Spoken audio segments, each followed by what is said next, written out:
இந்த நாள்ல கூட நம்ம ஒரு சில வசனங்களை தியானிக்க போறோம். தியானிக்கிறதுக்கு முன்னாடி கடந்த வாரம் ஒரு வார்த்தை சொன்னது ரொம்ப அருமையா இருக்கு. என்னன்னா, இயேசுவை ஃபாலோ பண்ணணும் நம்ம. அதுக்குதான் நம்ம அழைக்கப்பட்டிருக்கோம். பேதுரு சொல்லும்போது சொல்றாரு, இயேசுடைய அடிச்சுவடிகளை பின்பற்றும்படி அவரு தன்னுடைய நிருபத்தில் எழுதுறாரு. அப்ப நம்மளுடைய ஃபாலோ யாருன்னா ஜீசஸ் தான். அப்போ நம்ம பவுல் சொல்றாரு, என்னை பின்பற்று. அவரு என்ன மட்டும் பின்பற்றுங்க முதல்ல சொல்லுவாரு, நான் கிறிஸ்துவை பின்பற்றுவது போல நீங்க என்னை பின்பற்றுங்க. வெறும் பவுலாகி என்ன நீங்க பின்பற்றுங்க சொல்ல, அவர் என்ன சொல்றாரு, நான் கிறிஸ்துவ ஃபாலோ பண்றேன். அப்ப நான் எப்படி கிறிஸ்துவ ஃபாலோ பண்றேனோ, அப்ப அந்த மாதிரி நீங்க என்ன ஃபாலோ பண்ணுங்கன்னு சொல்றாரே தவிர என்ன ஃபாலோ பண்ணுங்க சொல்ல. அப்ப எப்பொழுதுமே ஒரு ஆரோக்கியமான சீஷர்களா இருக்க, ஆரோக்கியமான சபையா இருக்க, நம்ம யார ஃபாலோ பண்ணணும்னா கிறிஸ்துவ ஃபாலோ பண்ணணும். அநேக நேரம் நம்ம யார ஃபாலோ பண்ணிடுறோம்னா, நம்ம யாரால கவரப்படுறோமோ, யாருடைய செய்தியால கவரப்படுறோமோ அவங்கள நம்ம ஃபாலோ பண்றோம். நல்லதுதான். அவர்கள் கிறிஸ்துவ ஃபாலோ பண்ணும்போது நம்ம அவர்களை ஃபாலோ பண்ணா தப்பு கிடையாது. ஆனா பைபிள் வாசிக்க மாட்டாங்க, ஜெபிக்க மாட்டாங்க, சபைக்கு போயிடுவாங்க. ஆனா பாஸ்டர் சொல்றத அருள் வாக்குன்னு நினைப்பாங்க. அது தவறு.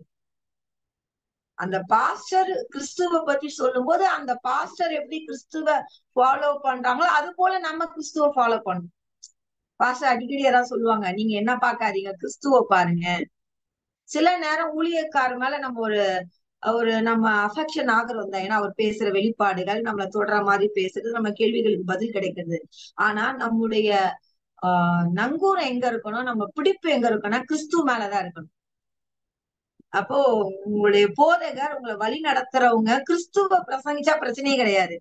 ஆனா அவர்கள் தங்களையும் தங்களுடைய அனுபவங்களையும் பிரசங்கிச்சா அது வெற்றிகரமா நம்மள வாழ வைக்காது. ஏன்னா கிறிஸ்து மட்டும்தான் நம்மள வெற்றிகரமா வாழ வைக்க முடியும். அதற்கான வலக்கிரயத்தையும் அவரே கொடுத்திருக்காரு. நம்ம பாவத்தை மன்னிக்கிறது மாத்திரம் அந்த பாவத்துக்கான வழியும் கிறிஸ்து தான். அதனாலதான் பேதுரு தெளிவா சொல்றாரு, கிறிஸ்துவ ஃபாலோ பண்ணுங்க. அப்ப இந்த கிறிஸ்து எப்படி வாழ்ந்தாரு அதனாலதான் என்ன சொன்னாங்கன்னா, கடந்த வாரம் பாஸ்ட் ஒரு பிரச்சனைனா கிறிஸ்து என்ன பண்ணாரு அதை நீங்க பண்ணுங்க. நம்ம அனுபவங்கள் நமக்கு சொல்லி கொடுத்தவங்க நிறைய சொல்லி கொடுத்திருக்கலாம். ஒரு பிரச்சனைனா உபவாசம் பண்ணுங்க அப்படிலாம் சொல்லி கொடுத்திருக்காங்கல்ல. நமக்கு முன்னாடி வாழ்ந்த பாஸ்டிக் போட்டு ஜெபம் பண்ணா பிரச்சனை மாறிடும். ஆனா கிறிஸ்து அப்படி சொன்னாரா பாத்தீங்கன்னா இல்ல. அப்ப கிறிஸ்து ஒரு பிரச்சனையான நேரத்துல எப்படி செயல்பட்டார்னு சொல்லி பார்க்கணும், வேதத்தை வாசிச்சாதான் தெரியும். அதுவும் நம்ம புதிய ஏற்பாடை வாசிக்கும் போதுதான் அவர் வாழ்ந்த காலத்துல எப்படி செயல்பட்டார் தெரியும். அப்போ கிறிஸ்து எப்படி அதாவது மெயினா பாஸ் சொன்னது, கிறிஸ்துவ போல ஆக்ட் பண்ணுங்க, நடிங்க, வாழ்க்கை சக்சஸ் ஆயிடும். கிறிஸ்து என்ன பண்ணாரு அதே நம்ம பிரச்சனைக்கு அப்படியே ஒரு சின்ன பிள்ளைங்க எல்லாம் பாத்தீங்கன்னா யார ரொம்ப ஹீரோவா பாக்குறாங்களோ அவங்கள மாதிரி நடிக்க ஆரம்பிச்சிருவாங்க. ஏதோ ஒரு சூப்பர்மேன் எதையோ பார்த்து அவன் பில்டிங்ல இருந்து விழுற அது நடிப்பு தான், அது நமக்கு தெரியும். ஆனா பிள்ளைங்க என்ன பண்ணோம், சோஃபா மேல ஏறி நின்றுட்டு அவங்கள மாதிரியே நாங்களும் பறக்குறோம் சொல்லிட்டு ஏதோ ஒரு துணியை பின்னாடி கட்டி ஃபாலோ பண்ணுவாங்க. ஏன்னா அவங்களால அந்த பிள்ளைங்க கவரப்படுறதுனால அது வெளிப்படுற மாதிரி. அப்போ கிறிஸ்துவ படிக்கும்போது கிறிஸ்து மேலேயே நம்ம சிந்தை இருக்கும்போது அவர் என்ன பண்ணாரு அதை பண்றது ஈஸியா இருக்கும் நம்ம. அப்ப நீங்களும் நானும் எதை ஆக்ட் பண்ணணும், ஆனா எதை கிறிஸ்து பண்ணது போலவே பண்ணணும். அப்ப கிறிஸ்து பிரச்சனையை பார்த்து என்ன பண்ணாரு, அழுதுட்டு கன்னத்துல கை வச்சுட்டு என்ன செய்யணும்னு நினைச்சாரா, இல்ல நாளைய தினத்தை குறிச்சு கவலைப்பட்டாரா, இல்ல 5000 பேருக்கு என்னடா சாப்பாடு கொடுக்க போறேன்னு கவலைப்பட்டாரா, இல்ல மறிச்சு 4 நாள் ஆன லாசருடைய கல்லறைக்கு முன்னாடிதான் ஒரு என்ன எல்லாமே முடிஞ்சு போச்சு, இவ்வளவுதான், எதுவும் நடக்காதுன்னு ஏதாவது புலம்புனாரா, இல்லையே. இல்ல சீஷர்களை அக்கறைக்கு போவோன்றாரு. அங்க முதல்ல முழுகுறது யாரு முழுகுவாங்கன்னா தூங்கிட்டு இருக்கவங்க தான் முழுகுவாங்க. ஆனா முழிச்சிட்டு இருக்கவங்களா கத்துறாங்க, தூங்கிட்டு இருக்கா நல்லா தூங்குறாரு. அவருக்கு தெரியாதா, தெரியும். ஏன்னா சீஷர்கள் தங்க சிந்தனையில நினைச்சதையே சொல்றாங்கன்னா அவருக்கு தெரியும். ஆனா அவரு பாருங்க அழகா எழுப்பி நின்றாரு. ஏன்னா அவருக்கு தெரியும் இதுதான் இப்படி பேசுறா அது நின்றும் தெரியும். காற்றும் கடலையும் பார்த்து பேசினார். அப்ப நம்மளும் சூழ்நிலையை பார்த்து பேசணும் அப்படின்னு சொல்லி பாஸ்டர் எடுத்தாங்க. அப்போ நம்ம எதை ஃபாலோ பண்ணணும், கிறிஸ்துவின் சரீரம் யார ஃபாலோ பண்ண அழைக்கப்பட்டிருக்கோம்னா கிறிஸ்துவ ஃபாலோ பண்ணணும், கிறிஸ்துவ பிடிச்சுக்கணும், கிறிஸ்துவோடைய வசனங்கள்ல பழகணும். கிறிஸ்து என்ன எப்படி பேசினாரோ அப்படி பேசணும், கிறிஸ்து எப்படி நேசிச்சாரோ அப்படி நேசிக்கணும். சரி, இப்போ நம்ம ரோமர் புஸ்தகம் 15ஆம் அதிகாரம் 3ஆம் வசனத்தை பார்ப்போம். கிறிஸ்து எப்படி வாழ்ந்தாரு பாருங்க. ஏன்னா இந்த மத்தேயு புஸ்தகம், மார்க்கு, லூக்கா இதுல எல்லாம் பாத்தீங்கன்னா நிறைய வசனங்கள் என்ன இருக்கும்னா, எழுதி இருக்கிறபடியே சிலுவைக்கு போனார், எழுதி இருக்கிறபடியே யூதாஸ் அவனை இயேசுவை காட்டி கொடுத்தான், எழுதி இருக்கிறபடியே அவருக்கு கசப்பான தண்ணீரை காடியை கொடுத்தாங்க, எழுதி இருக்கிறபடியே அவரை ஒரு புது கல்லறையில வச்சாங்க. அப்ப எல்லாமே எழுதி இருக்கிறபடியே என்ன எழுதி இருக்கு? 53 எழுதி இருக்கு, அக்கிரமக்காரர்கள் ஒருவராக எண்ணப்படுவார். அப்போ 2 அக்கிரமக்காரருக்கு நடுவுல இவர சிலுவையில அறைஞ்சோடனே இவர் நீதிபரர், இவர் வாயில வஞ்சனை இல்லை. ஆனா என்னதான் நினைச்சாங்க? இவரும் ஒரு அக்கிரமக்காரர் தான் நினைச்சாங்க. அப்ப எல்லாமே கிறிஸ்து வாழ்க்கையில எப்படி நடந்ததுன்னா, எழுதி இருக்கிறபடியே. எப்படிதான் நடந்தது? எழுதி இருக்கிறபடியே. இந்த வசனத்தை வாசிச்சுட்டு ஒரு சில வசனங்கள் நம்ம பார்க்க போறோம். ரோமர் புஸ்தகம் 15ஆம் அதிகாரம் 3ஆம் வசனம். கிறிஸ்துவும் தமக்கே பிரியமாய் நடவாமல் உம்மை நிந்திக்கிறவருடைய நிந்தைகள் என் மேல் விழுந்தது என்று எழுதியிருக்கிறபடியே நடந்தார். அப்ப கிறிஸ்து என்ன பண்ணார்னா, உம்மை நிந்திக்கிறவருடைய நிந்தனை என் மேல் விழுந்திருந்து சொல்லி அவர் என்ன பண்ணாராம்? அந்த வசனம் எழுதி இருக்கிறபடியே நடந்தாராம். அதுக்கு முன்னாடி என்ன இருக்கு? 2, நம்ம ஒவ்வொருவனும் பிறருடைய பக்தி விருத்திக்கு ஏறுவான், நன்மை உண்டாகும்படி அவனுக்கு பிரியமாய் நடக்க கடவான். யாருன்னா மத்தவங்க சகோதரருக்கு சகோதரிகளுக்கு பிரியமா நடங்க. ஏன்னா கிறிஸ்துவ என்ன பண்ணாரு? அவர் உம்மை நிந்திக்கிறோடைய நிந்தைகள் என்மேல் விழுந்தது என்று எழுதியிருக்கிறபடியே நடந்தார். எங்க எழுதி இருக்கு? சங்கீதம் 69:9 எழுதி இருக்கு. சங்கீதம் 69:9. இது இயேசுவை பற்றி ஒரு தீர்க்க தரிசனம். என்ன எழுதி இருக்குன்னு பாருங்க. உம்முடைய வீட்டை குறித்து உண்டான பக்தி வைராக்கியம் என்னை பட்சித்தது, உம்மை நிந்திக்கிறோடைய நிந்தைகள் என் மேல் விழுந்தது. இங்க இயேசு அப்போ என்னன்னா, கிறிஸ்து எல்லாமே அவருடைய சிலுவையில இருந்து, அவர் பிறப்புல இருந்து, அவருடைய சிலுவையில இருந்து அவர் உயிர்த்தெழுதல் வரைக்கும் எல்லாம் எழுதி இருக்கிறபடியே. அவர் பிசாச ஜெயிக்கும் போது கூட என்ன சொன்னார்னா, எழுதி இருக்கேனா. அப்போ தலை எப்படி வாழ்ந்து எழுதியிருக்கேன்னு வாழ்ந்து அவர் பிறப்புல இருந்து மரணம் வரைக்கும் உயிர்த்தெழுத வரைக்கும் எழுதியிருக்கு எல்லாம் நிறைவேறிச்சோ, அவருடைய சரீரமான சபைக்கும் எழுதி இருக்கிறதுல இருந்துதான் வாழ்வு இருக்கு. எழுதப்பட்ட லோகோஸ் என்ற வார்த்தையில இருந்து ரேமா வரும், அந்த வெளிப்படுத்த வார்த்தையில இருந்துதான் பிழைப்பு இருக்கு. அப்ப ஆனா அந்த இப்போ எப்படி சாதமாக்குறதுக்கு அரிசி ரொம்ப முக்கியம், அதே போல ரேமா வரணும்னா லோகோஸ் ரொம்ப முக்கியம், எழுதப்பட்ட வார்த்தை முக்கியம்.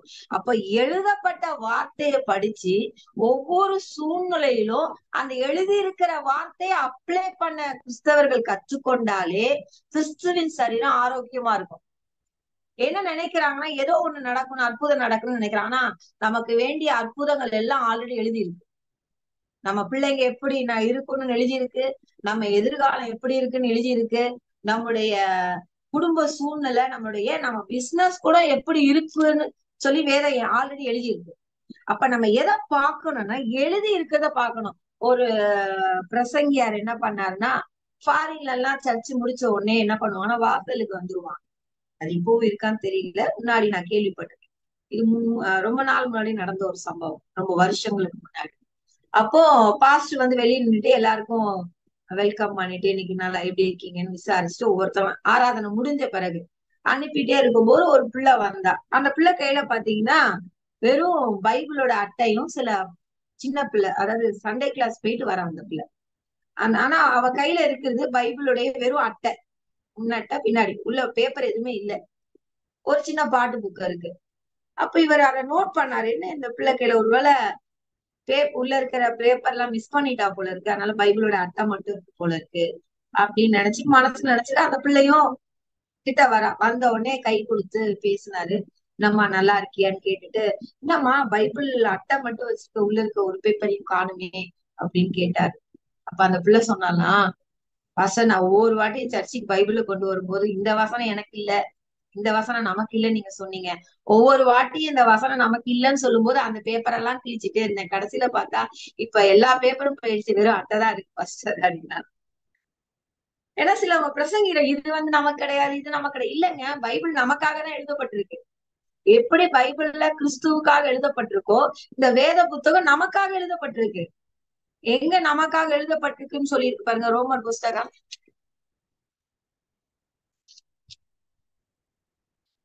4ஆம் அதிகாரம்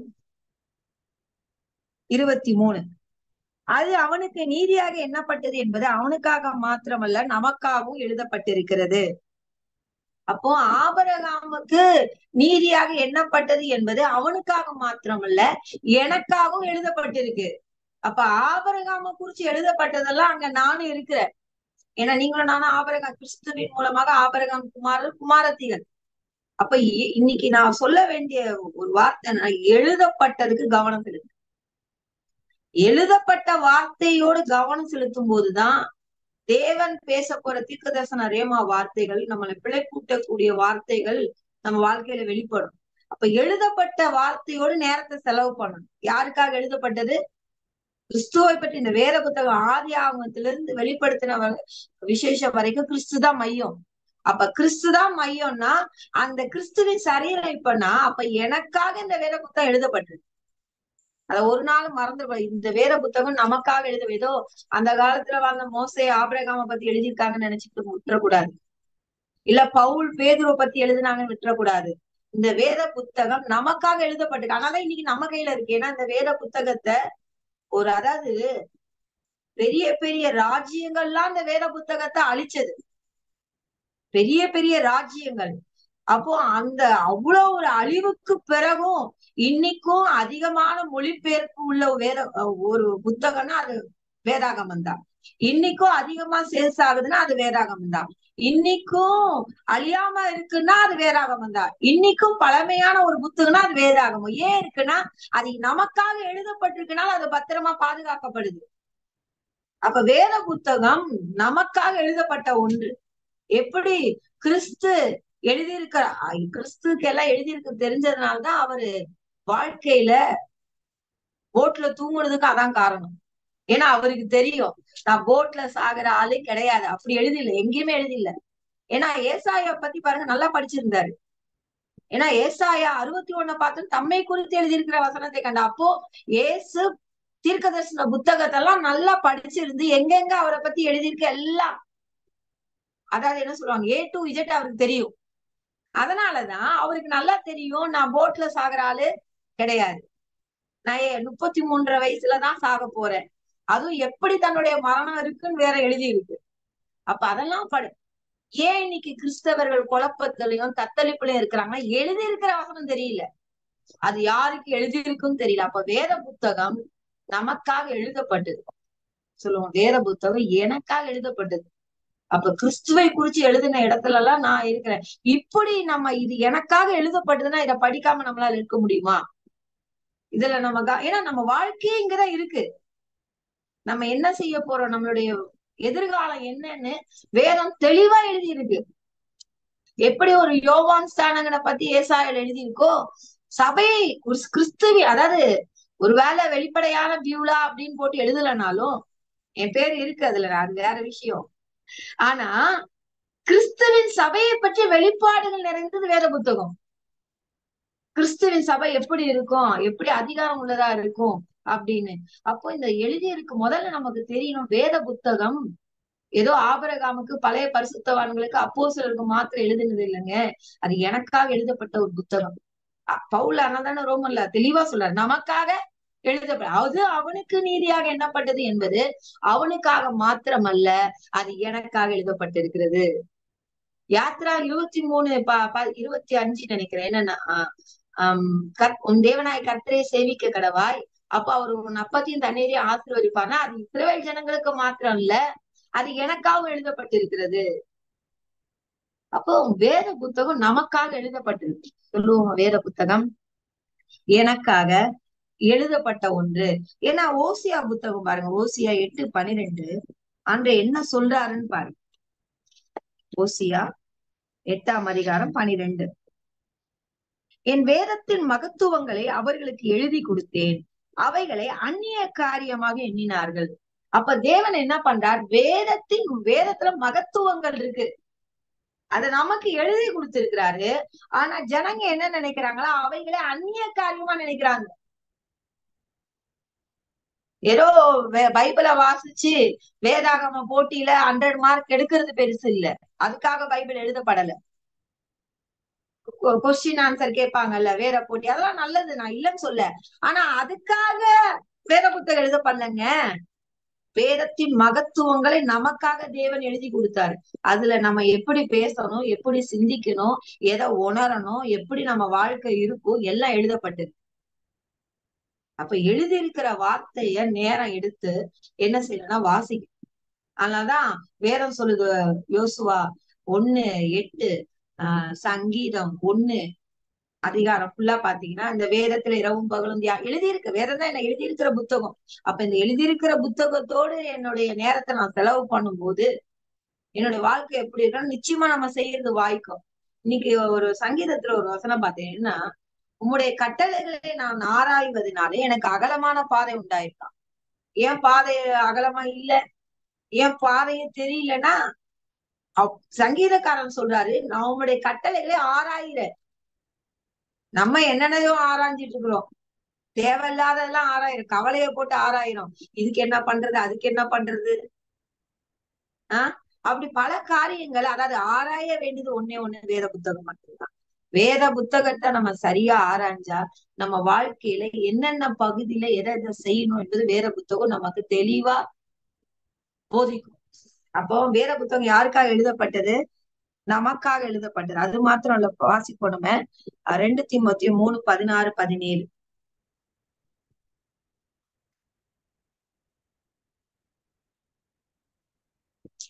2 தீமோத்தேயு 3:16-17. வேத வாக்கியங்கள் எல்லாம் தேவ ஆவியினால் அருளப்பட்டிருக்கிறது. அப்போ வேத வாக்கியங்கள் எல்லாமே தேவ ஆவியானவராலதான். ஏன்னா 40 ஆசிரியர்கள் வேறுபட்ட காலங்கள்ல இந்த வேத புத்தகத்தை எழுதியிருக்காங்க. ஒரே நாள்ல எழுதினாலே பல கருத்து வேறுபாடுகள் வரும். மோசேக்கும் பவுலுக்கும் சம்பந்தமே கிடையாது. பேதுருவுக்கும் யோசுவாக்கும் சம்பந்தமே கிடையாது.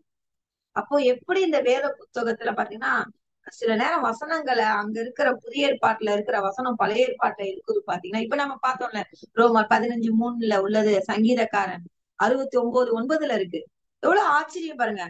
சங்கீதக்காரன் எழுதணும், இங்க பவுலுக்கும் சம்பந்தம் இருக்கா பாத்தீங்கன்னா, எத்தனை நூற்றாண்டு. ஆனா எல்லாம் மேட்ச் ஆகுது. ஏன்னா அவருடைய ஆவி அதை சேர்க்கும்னு வேற சொல்லுது. ஒன்றும் தனியா இருக்காது, ஜோடி இல்லாம இருக்காரு, அவரோட ஆவி சேர்க்கும். அது மாத்திரம் இல்ல, அதெல்லாம் எழுதுனது யாருன்னா பரிசுத்த ஆவியா.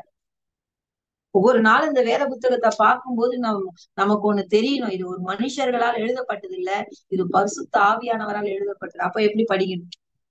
சாதாரணமா ஒரு மனுஷன் எழுதுறதே பாப்புலரா இன்னைக்கு தலைமைத்துவத்தினா மேக்ஸ்வெல் புக்க அவ்வளவு உலக புகழ் பெற்றதா பாக்குறாங்க. ஏன்னா அவரு அந்த தலைமைத்துவத்தை பத்தி அப்படி எழுதியிருக்காரு. ஆனா இந்த புத்தகத்தை எழுதினவர் பரிசுத்த ஆவியானவர், தேவன். அப்ப இதுல எல்லாமே இருக்கு. இது ஒரு மனுஷன் நான் பயன்படுத்தி இருக்கலாம், ஆனா இங்கு தேவன். வேணா வேணா கலர் மாறி இருக்கலாம், உட்டுல இருந்திருக்கும். மோசே ஒருவேளை உட்டா இருந்திருப்பாரு, பவுல் ஒரு இரும்புல, ஏன்னா கலர் மாறி இருக்கலாம், ரெட் இருக்கலாம், பச்சை மாறி இருக்கலாம், பாடி மாறி இருக்கலாம். ஆனா உள்ள இருக்கிற இங்கு யாரு? ஆவியானவர். எழுதுன மை யாரு? பரிசுத்த ஆவியானவர். அப்போ இது சாதாரண நபரால் எழுதப்படல, திருத்துவத்தில் ஒரு நபராய் இருக்கிற பரிசுத்த ஆவியானவரால் அருளப்பட்டிருக்கு. அதாவது இந்த மெசேஜ் கேட்கும் போது பைபிளை குறிச்ச ஒரு பார்வையே மாறினா தான் ஆசைப்படுறேன். இந்த புத்தகம் பரிசுத்த ஆவியானவரால் அருளப்பட்ட, அதனாலதான் யாரும் அழிக்க முடியல. பாருங்க, அப்பா இயேசு உயிர் தெளிஞ்சு மேல போயாச்சு, சீஷர்கள் போய் இயேசுவை பத்தி அறிவிக்கிறாங்க. பயங்கர ஆசாரியர்களுக்குள்ள போராட்டம். ஏன்னா ஏன் பயந்தாங்க ஆக்சுவலா பாத்தீங்கன்னா, ஏன்னா இயேசுவை பத்தி சொன்னா ரோமர்கள் இவர்களை அழிச்சிருவாங்க, ஏன்னா இவர்கள் இயேசு ராஜா வைக்கிறாங்கன்னு, அதனாலதான் பயந்தாங்க. அப்போ ரோமராஜர் நம்மளை அழிச்சிருவேன்னு பயந்துட்டு இருக்கும்போது இவர்களை அடக்க முயற்சி பண்ணும்போது அங்க ஒரு அங்க இருந்து ஒரு யூதர் தலைவர் சொல்றாரு என்னன்னா, இது தேவனால் உண்டானா அழிக்க முடியாது, மனுஷனால் உண்டானதெல்லாம் அழிஞ்சிருச்சு, இது தேவனால் உண்டானா அழிக்க முடியாது. இன்னைக்கும் வேத புத்தகம் அழியாததுக்கு ஒரு காரணம் அது பரிசுத்த ஆவியானால் அருளப்பட்ட ஒன்று. தேவனே இப்ப நம்ம வாசிச்சோம் ஓசியால, வேதத்தின் மகத்துவங்களை எழுதி கொடுத்து, யார் எழுதி கொடுத்தார்? தேவன் எழுதி கொடுத்தார். அதனாலதான் இந்த புத்தகத்தை யாரும் அழிக்க முடியல. அதாவது என்னன்னா, இந்த புத்தகத்தை அழிக்கணும், அழிச்ச ராஜாவுடைய அரண்மனை கடைசியில வேதாகமம் வைக்கிற மியூசியமா மாறிடுச்சு. எப்படி அது? அதான் தேவன். அழிக்கணும்னு நினைச்ச ராஜா வாழ்ந்த பில்டிங் மியூசியமா மாறுமா? வேதத்தை காப்பாத்துற இடமா? ஏன்னா இந்த வேத புத்தகத்தை எழுதுனது யாருன்னா பரிசுத்த ஆவியானவர். அது எதற்காக எழுதப்பட்டதுன்னு இங்க இருக்கு பாருங்க. தேவனுடைய மனுஷன் தேறினவனாகும். தேறணுமா? பரிசுத்த ஆவியானவர் எழுதப்பட்ட வேத புத்தகத்தை வாசிக்கணும். எந்த நற்கிரியும் செய்ய தகுதி உள்ளவனா இருக்கும்படியாக, எல்லா நற்கிரியும் செய்ய ஒரு எபிலிட்டி வேணுமா? எதை வாசிக்கணும்? எழுதப்பட்ட வார்த்தையை வாசிச்சாதான் அங்க இருக்கு, தகுதி ஆக்கிட்டாருன்னு இருக்கு. அப்பதான் நம்ம அதை எந்த நற்கிரியிலும் நம்ம வளர முடியும். ரெண்டாவது, நற்கிரியே இயேசுவினால் வருதுன்னு பிலிப்பியர் புத்தகம் சொல்லுது. இயேசு கிறிஸ்துவினால் வருகிற நீதியின் கனின்னு. அப்போ இந்த பரிசுத்த ஆவியானவர் எழுதப்பட்ட வேத புத்தகத்தை வாசிக்கணும். அப்ப எந்த நற்கிரியும் செய்ய தகுதி உள்ளவர்களா இருக்கும்படியாகவும், அவைகள் உபதேசத்துக்கும், கடிந்து கொள்ளுதலுக்கும், சீர்திருத்தலுக்கும், நீதியை படிப்பித்தலுக்கும் பிரயோஜனம் உள்ளதா இருக்கு. அப்ப அதனாலதான் எழுதப்பட்ட வேத புத்தகத்தை வாசிக்கிறது ரொம்ப அவசியமா இருக்கு. அது மாத்திரம் இல்ல பாருங்க, எழுதப்பட்ட புத்தகத்தை வாசிச்சு அந்த எழுதப்பட்ட வார்த்தைக்கு ஏற்ற மாதிரி நம்ம வாழ்க்கையை அமைத்து கொள்ள வேண்டியது மறுபடியும் பிறந்த ஒவ்வொரு கிறிஸ்தவருடைய பொறுப்பு. இதுவும் தேவன் வந்து செய்ய மாட்டார், இது நம்ம செய்யணும். நம்ம என்ன செய்யணும்? மறுபடியும் பிறந்துட்டோம், அவர் ஆளுகையை கொடுத்திருக்கிறாரு, வெற்றியை கொடுத்திருக்காரு, சுகத்தை கொடுத்திருக்காரு. நம்ம வேலை பரிசுத்தாவில எழுதப்பட்ட வார்த்தையை படிச்சு அதற்கேற்ற மாதிரி எழுதியிருக்கிற வார்த்தைகளுக்கு ஏற்ற மாதிரி நம்ம வாழ்க்கையை அமைச்சு கொள்ள பழகிக்கணும். ஒவ்வொரு சூழ்நிலையும் எழுதியிருக்கிற வார்த்தையின்படி வாழணும். ட்ரை பண்றத நான் சொல்லல.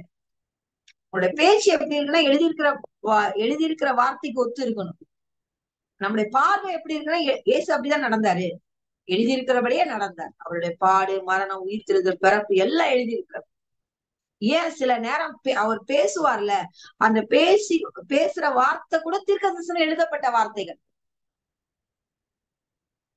பவுல் சொல்றாரு, பேதுரு சொல்றாரு, அவருக்கு எழுதியிருந்தெல்லாம் அவருக்கு செய்த, பவுல் தான் சொல்றாரு, அப்போஸ்தலர்ல அவருக்கு எழுதியிருக்கிறபடிலாம் அவரை செய்த பிறகு அவரை என்ன பண்ணாங்கன்னா அவரை அரைஞ்சு கொலை செய்தாங்க. அது வரைக்கும் அவரை யாரும் கொல்ல முடியல. அப்ப எழுதியிருக்கிற வார்த்தை என்னவோ அதை நான் விசுவாசிச்சா அந்த எழுதியிருக்கிற வார்த்தையின்படிதான் என் வாழ்க்கையில நடக்கும், அதன்படிதான் என்னுடைய எதிர்காலம். அப்ப நம்ம எதை நம்ம கிறிஸ்தவங்களும் இப்ப நிறைய பேர் என்ன சொல்லிடுறாங்கன்னா, எல்லாம் தலையெழுத்துடுறாங்க. தலையெழுத்து இல்லைங்க, எழுதியிருக்கிற வேதாகமம் தான் நம்மளுடைய எதிர்காலம். அப்ப எழுதியிருக்கிற வார்த்தைகளை, அதனாலதான் வேற சொல்லு, கண்மனையுமே கட்டப்பட்ட வீடு காற்றோ. இன்னைக்கு எல்லா வீட்டுக்குமே மணல்ல கட்டினாலும் புயல் வரும். நீங்க நான் நினைச்சிட வேணாம், அப்ப எழுதியிருக்கிற வார்த்தையை வச்சு கண்மலை மேல வீடு கட்டினா புயல் வராது, காத்து வராது, சேஃபுப்பா. இல்ல, வரும். சொல்லுங்க பாக்கலாம், வரும். மணல்ல கட்டினாலும் வரும், கண்மலையில கட்டினாலும் வரும். ஆனா எழுதியிருக்கிற வார்த்தையை கேட்டு அதன்படி நம்ம வாழ்க்கையை அமைச்சுக்கிட்டோம்னா அது கண்மலையின் கிறிஸ்து வசனம் தான், கிறிஸ்து தான். அப்போ வாழ்க்கையில பிரச்சனை வந்தாலும், பிரச்சனை யாருக்குன்னா காத்துக்கும் புயலுக்கும் தான். இந்த வீடு நிக்கும், கேரண்டி. ஆனா மணல்ல கட்டின வீடு என்ன செய்யாது, அது அழிந்து போகும். அப்ப பிரச்சனையில வாழ்க்கை பாதிக்கப்படுவதற்கு காரணம், சிலவங்க சொல்லுவாங்க மழையும் புயலையும் ஆண்டவர் அனுபவிச்சுட்டா. இல்ல, நீங்க கட்டுந்து மணல்ல கட்டியிருப்போம், அதனால அங்க பிரச்சனை வரும்போது அது இல்ல. அப்ப பிரச்சனையிலும் நிக்கணும்னா எழுதப்பட்ட வார்த்தைய படிச்சு, எழுதப்பட்ட வார்த்தையை விசுவாசிச்சு, எழுதப்பட்டிருக்க வார்த்தைய பேசும்போது அந்த எழுதப்பட்ட வார்த்தை என்ன செய்யும்னா அது மாறாது. ஏன்னா வானம் பூமி ஒளிந்து போனாலும் என் வார்த்தை ஒளிந்து போகாது வேதம் சொல்லியிருக்கு. என் வார்த்தை எல்லாம் நிறைவேறும். எனக்கு ரொம்ப ஆச்சரியமா இருந்தது, மத்தேயு புஸ்தகம் 5:17 சொல்லுது என்னன்னா, அந்த வார்த்தை எழுதின வார்த்தையில ஒரு சிறு உருப்பாகிலும் கர்த்தர் இருள மேல புள்ளி வச்சு அந்த புள்ளி கூட ஒளியாகும், அது நிறைவேறும். அப்ப அவ்வளவு ஒரு கான்பிடண்டான எழுதப்பட்ட வார்த்தையை வேதாகமத்தை தேவன் நம்ம கையில கொடுத்தோம். அதை படிக்க வேண்டியது நம்ம வேலை, அதை விசுவாசிக்க வேண்டியது நம்ம வேலை, அந்த வார்த்தையின் மேல நம்ம வாழ்க்கையை கட்ட வேண்டியது நம்ம வேலை. எழுதப்பட்ட வார்த்தையை படிச்சு வாழ்க்கையை அப்படி அமைச்சுக்கலன்னா என்ன ஆகும்னா, காண்கிற உலகத்தினால் அசைக்கப்படுவாங்க. எதை கேட்கிறாங்களோ, மருத்துவங்க என்ன சொன்னாங்க, இல்ல வீட்டுக்காரர் என்ன சொல்லுவாங்க, எழுதப்பட்ட வார்த்தை விசுவாசிச்சு அதை பார்த்து பழகி அதை பேச பழகிட்டோம்னா மத்த 5 சென்ஸ்ல இருக்கிறது எதுவுமே நம்மள பாதிக்காது. அப்ப எழுதப்பட்ட வார்த்தைகள் முதல்ல நம்ம பார்த்தோம், யாருக்காக எழுதப்பட்டிருக்கு, நமக்காக எழுதப்பட்டிருக்கு. அப்ப எழுதப்பட்ட வார்த்தையோட நேரத்தை செலவு பண்ணணும், அந்த வார்த்தைகளை விசுவாசிக்கணும், அறிக்கை பண்ணணும். பாருங்க, இப்போ மெயினா நம்ம எதை படிக்கணும், புதிய ஏற்பாடுகளை நேரம் எடுத்து படிக்கணும். தேவன் நம்மளை எப்படி வச்சிருக்கிறாரு, இருளின் ராஜ்யத்திலிருந்து வேறு பிடித்து ஒளிக்குள்ள வச்சிருக்காரு, நம்ம எப்படி இருக்கோம்னு எழுதியிருக்கிற படிச்சாதான் நம்ம வெற்றிகரமா வாழ முடியும். மறுபடியும் பிறந்தவர்கள் போராட்டத்திலையும் தோல்வியில வாழ்வதற்காக தேவன் படைக்கல, எல்லாவற்றையும் ஜெயிக்க கூடியவர்களாக, முற்றும் ஜெயம் கொள்ளுகிறவர்களாக தேவன் படைச்சு வச்சிருக்காரு. அப்போ புதிய ஏற்பாடை நம்ம நேரம் எடுத்து வாசிப்போம். இந்த வேத புத்தகம் நமக்காக எழுதப்பட்டிருக்கு. ஏசாயால கூட ஒரு வசனம் இருக்கு, என்னன்னா அவர் வேதத்தை முக்கியத்துவப்படுத்தி மகிமை உள்ளதாக்குவார். இன்னொரு வசனம் இருக்கு, என்னன்னா வேதத்துக்கு நடுங்குகிறவர்களே அவர் பாக்குறாரு. வார்த்தைக்கு வார்த்தைக்கு நடுங்குகிறவர்கள் மேல அவர் போக்கஸ் கொஞ்சம் இருக்கு, ஃபுல் போக்கஸ் வருது. யார் வார்த்தையை படிச்சு, அப்படியா இயேசுவின் தழும்புலா குணமாயிட்டுன்னு வேற சொல்லுதா, டாக்டர் 10 ஸ்கேன்லயும் பிரச்சனைன்னு சொன்னாலும் இயேசுவின் தழும்புலா குணமாயிட்டான் ஆண்டு சொல்லுதா, அப்ப இதை நான் விசுவாசிக்கிறேன்னா பைபிள் ஆண்டோடைய போக்கஸே நம்ம மேல வந்துரு. அப்ப என்ன, அவர் போக்கஸ் இருக்கப்ப நம்ம பிரச்சனை அங்க ஒண்ணுமே இல்லை. அப்போ பிரச்சனையான சூழ்நிலை கடந்து போறோம்னா அந்த பிரச்சனைக்கான பதில் வேற என்ன எழுதிருக்குன்னு தேடி கண்டுபிடிக்கணும். கண்டுபிடிக்கிறவர்களுக்கு அவைகள் ஜீவன். நம்ம என்ன செய்யணும்னா, நிறைய நேரம் நம்மளுக்கு சோர்ஸ், அதாவது பதில்லாம் லகுவா கிடைக்கணும்னு நினைக்கிறேன். ஏன்னா பைபிள் படிக்கிறது நம்ம நேரம் எடுக்கணும், சில நேரம் புரியாது, டைம் ஸ்பெண்ட் பண்ணணும், அந்நிய பாஷை பேசணும், ஆவியானவர் பேசினாதான் உண்டு. மத்தது ஈஸி இல்ல, யாரோ ஒரு போன் கால்ல பேசி இதுக்கு என்ன பண்ணலாம், ஓ அப்படி ஒரு பதில் சொன்னா அதை ட்ரை பண்றது ஈஸியா இருக்கனால அதுல பழகுனால நம்ம அதுலயே விருப்பப்படுறோம். ஆனா அது நிரந்தரம் கிடையாது. தனிப்பட்ட ரீதியில நேரம் எடுத்து தேவன் என்ன பேசுறாரு, இந்த சூழ்நிலைக்கு தேவன் எனக்கு என்ன வார்த்தை கொடுக்குறாரு அப்படின்னு நம்ம தனிப்பட்ட ரீதியில அதுக்கு சபை ட்ரைனிங் கொடுக்குற அதை பயன்படுத்தி நம்ம இங்க நேரம் எடுத்து பைபிளை வாசி எழுதி இருக்கிற வார்த்தை எனக்காக முதல்ல நமக்கு தெரியணும், இந்த வேத புத்தகம் எனக்காக எழுதப்பட்டிருக்கு. அப்ப அதை படிக்கும் போது நம்ம சூழ்நிலை எல்லாம் பாத்தீங்கன்னா சில விஷயங்கள்லாம் எங்க வீட்டுல நடந்துட்டே இருக்கு. ஆனா ஒவ்வொரு சூழ்நிலையும் இன்னைக்கும் நாங்க உண்மையிலே சொல்றோம், பல காரியங்கள் எங்களை சுத்தி நடக்குது, ஆனா சமாதானமா இருக்குது, கலக்கம் இல்ல. ஒண்ணு தெரியும், தேவன் நன்மையா முடிய பண்ண போறாரு. ஒண்ணு தெரியும், ஏன்னா அவர் வார்த்தையை கொடுத்துட்டாரு, இதான் நடக்கும்னு சொல்லிட்டாரு. இங்க பல காரியங்கள் நாங்க ட்ரை பண்ணிட்டு இருக்க போறோம், அதான் இது முடியாது அப்படின்னு ஆயிடுச்சு. ஆனா பாஸ்டருக்கும் ஆண்டு பேசுறாரு, எனக்கும் ஆண்டு பேசுறாரு. எனக்கு அன்னைக்கு ஆண்டு ஒரு காரியம் பேசினாரு, என்னன்னா காரியம் வாய்க்கும், அவ்வளவுதான் சொன்னேன். ஆனா சூழ்நிலை பாத்தீங்கன்னா எல்லாம் ஆப்போசிட், சாத்தியமே கிடையாது. வாய்க்கும்னு ஒரு வார்த்தை வந்துச்சு, அப்பவே தெரிஞ்சு போச்சு வாய்க்கும். நாங்க இன்னைக்கும் அந்த ப்ரொசீஜர் போயிட்டு இருக்கு. ஆனா ஒண்ணு விசுவாசிக்கிறோம், எழுதப்பட்ட வார்த்தை சொல்லிருக்கு, வாய்க்கும் வாய்க்கும். மனுஷங்க அத சொல்லலாம், எல்லாம் எதிர்மறையா நடக்கலாம், ஒண்ணு கரை சேருவோம்னா கரை சேருவோம், வாய்க்குன்னா வாய்க்கும். பாஸ்டர் காண்பு சொன்னது, கழுது கிடைச்சது கிடைக்கும்னா கிடைச்சதுன்னா கிடைச்சிருச்சுதான். அப்போ எழுதப்பட்ட வார்த்தையை முதல்ல அதுல ஒரு பழக்கம் இருந்தாதான் அதை நம்ப முடியும். லாஸ்டா ஒரு வசனத்தை சொல்லி முடிக்கிறேன் பாருங்க. இயேசு யூதருடைய ராஜான்னு பிலாத்து எழுதுறான் சிலுவைக்கு மேல ஒரு பலகையில. யூதர்களுக்கு எல்லாம் ஏற்கனவே நான் தான் சொன்னல, பயத்துலதான் அவங்க அப்படி பண்றாங்க. என்னன்னா இவர் ராஜா நம்ம யூதர் ஒத்துட்டாங்கன்னு தெரிஞ்சா, நமக்கு ஆல்ரெடி ராஜா இருக்காங்க, நீ இன்னொரு புது ராஜா உருவாக்குறன்னு யூதர்கள் அழிச்சிருவாங்க. இவர் சாரி ரோமர்கள் யூதர்களை அழிச்சிருவாங்க.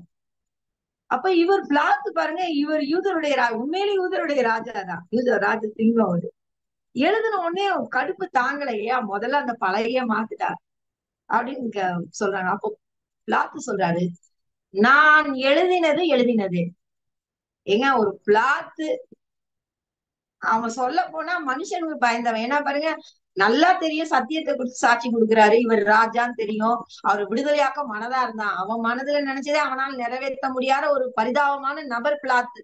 அவன் சொல்றான், நான் எழுதினதுதான் பரிசுத்தாவியானவர் அது எல்லாம் ஆகும். சகரியா 4:6 சொல்லுது, என் ஆவியினால் எல்லாம் ஆகும். அப்ப அவர் எழுதுனதை யாராலும் மாத்த முடியுமா? அதான் சொல்றேன், வேத புத்தகம் நமக்காக எழுதப்பட்டிருக்கு, நேரம் எடுத்து வாசிங்க. உங்க பிரச்சனைக்கான பதில வெளியே தேடாதீங்க, மனுஷங்கிட்ட தேடாதீங்க. வேதத்துல என்ன சொல்லுதுன்னு பாருங்க. பேசிட்டாரா ஒரு வார்த்தை, அதையே பாருங்க. எது வரைக்கும்னா அது நிறைவேற வரைக்கும் அந்த வார்த்தையின் மூலம் உங்களுக்கு சந்தோஷம் வரணும். இப்ப பல சூழ்நிலை வழியா நாங்க கடந்து போனாலும் ஒரு நம்பிக்கையோடு இருக்கிறோம். ஏன்னா ஆல்ரெடி பயிற்சி பண்ணி பார்த்திருக்கோம், வசனம் எல்லாம் நிறைவேறதான் பார்த்திருக்கோம். அப்ப இந்த வசனம் கிடைச்ச உடனே கண்டிப்பா இதுவும் நிறைவேறும் தெரியும். ஏன்னா ஒரு மனுஷன் பிளாத்தோட வார்த்தையை எழுதினதுதான் பரிசுத்த ஆவியினால் எழுதப்பட்ட வார்த்தைகளை நம்ம படிக்கிறோம். அதுல இருந்து தேவன் பேசுவார்னா அதுவும் எழுதினதா. அதை எந்த மனுஷனாலும் மாத்த முடியாது. வேற வசனங்களை தேவன் நமக்கு பேசிட்டாருன்னா அதுதான் வாழ்க்கையில நடக்கும். அதனாலதான் வேத புத்தகம் நமக்காக எழுதப்பட்டது. அந்த எழுதப்பட்ட வேதத்தோடு நேரத்தை செலவு பண்ணுவோம். அது மிகுந்த ஆசீர்வாதத்தை நமக்கு. கண்களை மூடி ஜெபிப்போம். அன்புள்ள பிதாவே, இயேசுவின் நாமத்துல அப்பா, அந்த வேதத்தின் மகத்துவங்களை நீர் எங்களுக்கு எழுதி கொடுத்திருக்கீங்க. அத நாங்க எங்களுக்காக எழுதி கொடுத்ததுன்னு சொல்லி நாங்க இந்த செய்தியில சுவாசிக்கிறோம். நேரம் எடுத்து வேதத்தை வாசிக்க, வேத வசனங்களை தியானிக்க, எழுதப்பட்ட நேரத்தோடு எழுதப்பட்ட வேத வசனங்களோடு எங்க நேரங்களை அதிக நேரம் செலவு பண்ண பரிசுத்த ஆவியானவர் இந்த செய்தியை கேட்கிற எங்க ஒவ்வொருவருக்கும் நீங்க உதவி செய்யுங்க நாங்க ஜெபிக்கிறோம். நீர் எங்களுக்கு சொல்லிக் கொடுங்க, வாசிக்க வைங்க. அதன் மூலம் ஒரு பெரிய விடுதலையும் சுகத்தையும் ஆரோக்கியத்தையும் இவர்கள் குடும்பங்கள்ல, ஊழியங்கள்ல, சமுதாயத்துல பெற்றுக்கொள்ள உதவி செய்யுங்க. இயேசுவின் நாமத்தில் பிதாவே, ஆமென்.